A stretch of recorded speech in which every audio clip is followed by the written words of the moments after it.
അസ്സലാമു അലൈക്കും വറഹ്മത്തുള്ളാഹി വബറകാത്തു. ഖുർആൻ പഠനം ആയത്തുൽ കുർസി ഭാഗം 5. അള്ളാഹുവിൻ്റെ അടുക്കൽ ശുപാർശ നടത്താൻ ആരുണ്ട്? ബിസ്മില്ലാഹി റഹ്മാനി റഹീം. അൽഹംദുലില്ലാഹി റബ്ബിൽ ആലമീൻ. വസ്സലാത്തു വസ്സലാമു അലാ റസൂലിഹിൽ അമീൻ വഅലാ ആലിഹി വസഹ്ബിഹി അജ്മഈൻ.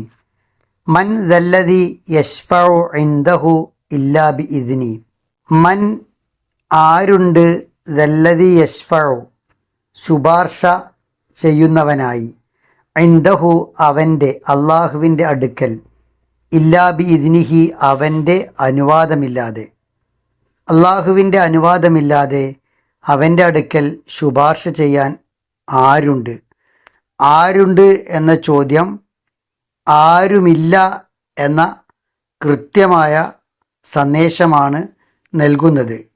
അള്ളാഹുവിൻ്റെ അടുക്കൽ ഒരിക്കലും ആർക്കും ശഫാഅത്ത് ശുപാർശ നടത്താൻ കഴിയുകയില്ല, അവൻ അനുവദിച്ചാലൊഴികെ. അള്ളാഹുവിൻ്റെ സർവാധിപത്യം മാത്രം നടക്കുന്ന ഒരു ലോകമാണ് പരലോകം. മറ്റുള്ള പലതിനെയും ആരാധിക്കുന്ന ആളുകൾ അവ അള്ളാഹുവിൻ്റെ അടുക്കൽ അവർക്ക് വേണ്ടി ശുപാർശ ചെയ്യും എന്ന് വിശ്വസിച്ചിരുന്നു. ആ വിശ്വാസത്തെ ഖണ്ഡിക്കുക കൂടിയാണ് ഈ സൂക്തത്തിൻ്റെ ഭാഗം.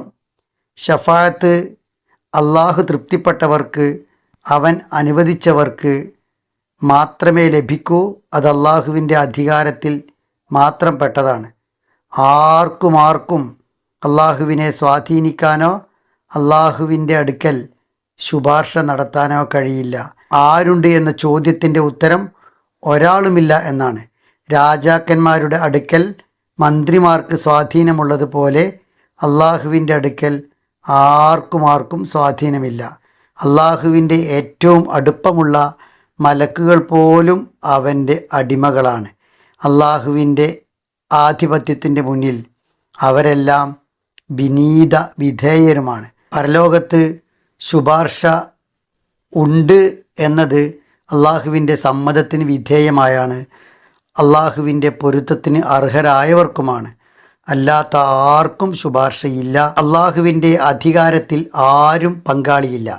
ഉടമസ്ഥൻ അള്ളാഹു മാത്രമാണ് എന്നതുകൊണ്ട് അവൻ്റെ അനുവാദമില്ലാതെ ഒന്നിലും ആർക്കും ഇടപെടുക സാധ്യമേയല്ല. സാധാരണഗതിയിൽ ഒരാൾ മറ്റൊരാൾക്ക് ശുപാർശ ചെയ്യുന്നത് ആ വ്യക്തിയോടുള്ള ബഹുമാനം കൊണ്ടോ ഭയം കൊണ്ടോ ആയിരിക്കും. എന്നാൽ അള്ളാഹുവിൻ്റെ കാര്യത്തിൽ ഇത് രണ്ടുമല്ല. ചില ദാസന്മാർക്ക് അവൻ്റെ അനുമതി അവൻ നൽകുന്നത് അവരോടുള്ള ബഹുമതി എന്ന നിലക്കാണ്. അള്ളാഹു എല്ലാ കാര്യങ്ങളും അറിയുന്നവനാണ്. അവൻ ഒരാളെ ശിക്ഷിച്ചാൽ അത് നീതിപൂർവകമായിരിക്കും. ഒരിക്കലും അതിൽ അനീതി സംഭവിക്കുകയില്ല. അപ്പോൾ മറ്റൊരാൾ വന്ന് അത് മാറ്റാൻ ആവശ്യപ്പെടുകയോ ശുപാർശ നടത്തുകയോ ചെയ്യുക എന്നതും സാധാരണഗതിയിൽ സാധ്യമല്ല. അള്ളാഹുവിൻ്റെ തീരുമാനത്തെ ആർക്കും തിരുത്താൻ കഴിയില്ല. പക്ഷേ അള്ളാഹു തന്നെ നിശ്ചയിച്ച അവൻ്റെ കാരുണ്യത്തിൻ്റെ വഴി അതുവഴി തുറക്കാൻ കഴിയുകയും അള്ളാഹു സുബ്ഹാനഹു വ തആല തന്നെ അനുമതി നൽകിയവരിലൂടെ മാത്രം ശുപാർശ നടക്കുകയും ചെയ്യും. ഇല്ലാ ബി ഇതിനി അവൻ്റെ അനുവാദമില്ലാതെ എന്ന് പറഞ്ഞത് അനുവാദം എന്ന കേവലം ഒരു വാക്കിനെ കുറിച്ചല്ല.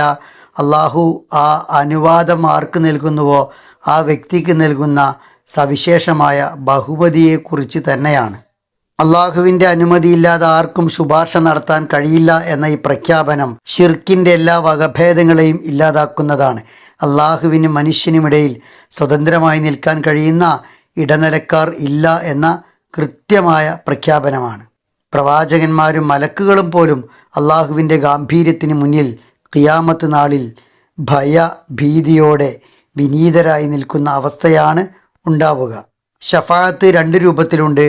അതിലൊന്ന് അള്ളാഹുവിൻ്റെ അനുമതിയോടുകൂടി ഈ സൂക്തത്തിൽ പറഞ്ഞതുപോലെ നടക്കുന്നത്. മറ്റൊന്ന് അള്ളാഹുവിൻ്റെ അനുവാദമില്ലാതെ തങ്ങൾ ആരാധിക്കുന്ന പലതും തങ്ങളെ രക്ഷിക്കും, പടച്ചവൻ്റെ അടുക്കൽ ശുപാർശ നടത്തും എന്ന വിശ്വാസം. അത് ഇല്ല എന്ന് ഈ ആയത്തിൽ വളരെ കൃത്യമായും അള്ളാഹു വ്യക്തമാക്കുന്നുണ്ട്.